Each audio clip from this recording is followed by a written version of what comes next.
Welcome to Just Fab with Jess. I'm Jessica. This is Jazzy. And who do we have, Jazzy? We have Logan Hartnett. Logan. Hey, y'all. Today we're just going to hear about her story and her moment, her come to Jesus moment. I think we all have those moments, and what leads us up to those is what we're going to share today. So I will shut my mouth for now. Y'all know it's not going to be very long until I open it back up. But I just want to hear about your journey. Who is Logan Brown? Yeah. You're Logan Hartnett now, but Yes. who is Logan Brown? Okay, so I grew up in a small town. My parents were divorced. My mom remarried really quickly to a man who was emotionally, physically, mentally abusive. We didn't really go to church.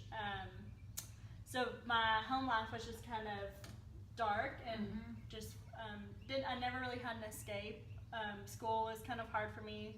Didn't have friends growing up that I felt like I connected with because I didn't really know my identity. I didn't really have anybody to guide me. And one time a girl moved into my small town. Her dad was a preacher. They built a church, and I went long enough to go to church camp and get saved. So that was my first experience with God, and then she moved away. So it was very short and happened very fast, but it opened up a door to someone to cry out to. Yeah. And I just remember being young and being so unhappy and didn't feel like I had my parents and didn't have anyone at school, and I just feel like, God, why is this my life? What did I do to deserve this? And I remember him saying, just hold on. Hold on. And then high school happens, and that's when boys get involved and partying, and that was the first time that I felt like I found a clique. Yeah. I found, because when you're drinking, everyone likes everybody. Everybody doesn't care who you are. So I got into the party scene, was dating around, and then my mom finally divorced the man, and we moved to a new town. So it was like start all over again. Fresh start. Yes. Well, it was a really big town. So I lost my identity even more. People didn't let me in at all. Didn't talk to me, didn't want to know my name. It was like, what kind of car do you drive? What side of town do you live on? And I'm like, I don't know.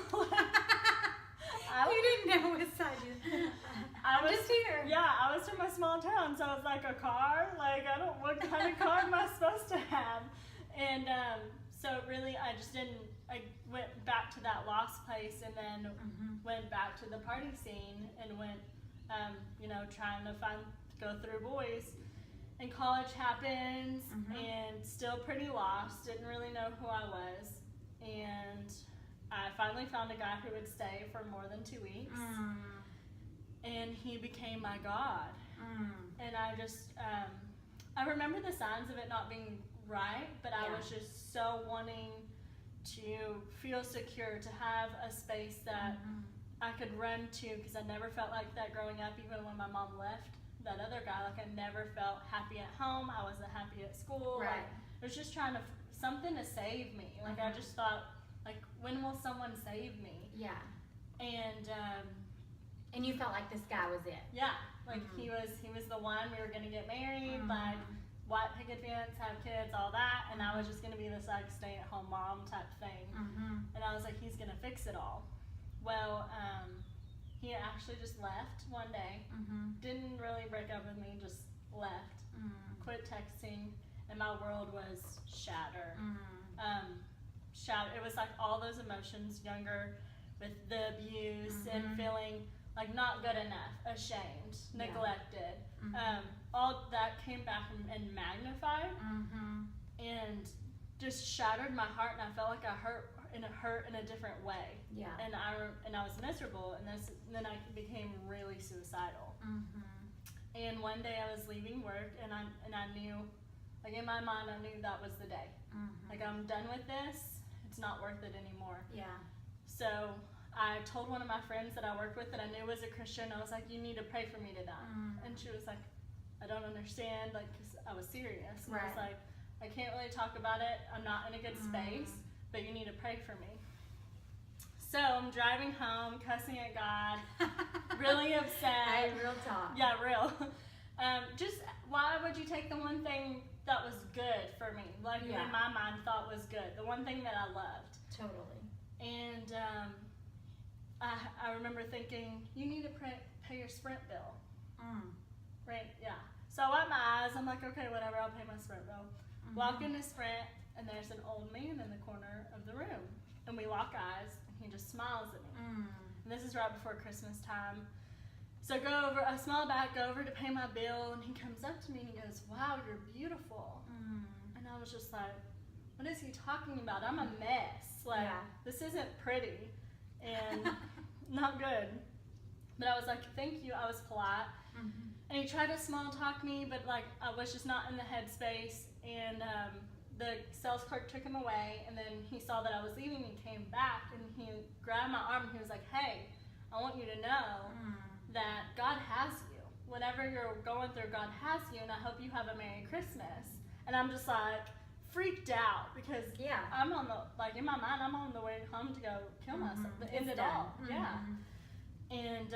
And then this stranger comes up to me and says, one, I'm beautiful. One, God has me. Like, he had no idea where I was at and where I was going to go. Right. So I remember walking out of the Sprint doors and just falling on my knees and just sobbing. And I was like, okay, God, like, I'll find you. If you want me so bad, like, I will find you.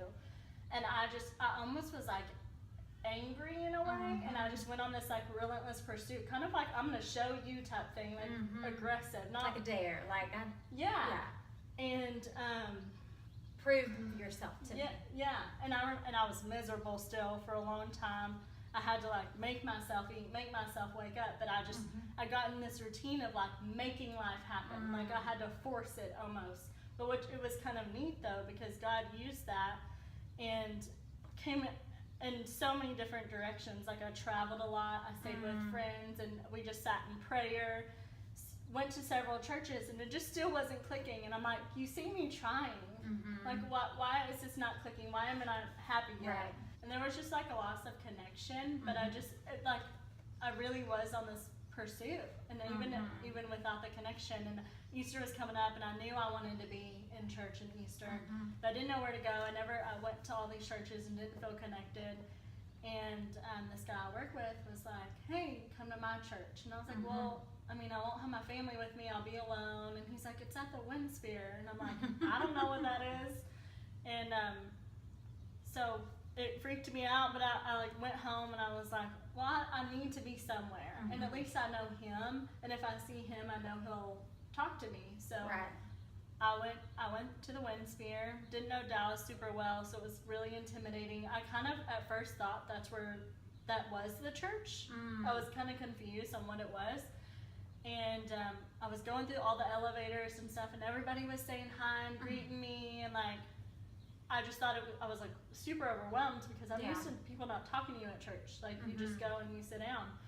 And everyone was like, oh my gosh, so glad you're here. What's your name? And I just was really overwhelmed. And then this woman comes up to me with purple hair. And crazy woman! And I just remember thinking, like, why would they use this girl with purple hair and put her in the front of their church? Like, that was weird to me because I was always taught, you know, you look a certain way, you act a certain way, like God can only have this one type of person. And that's kind of how my vision of what Christianity was. And that's why there was this disconnect, because I wasn't that cookie cutter girl.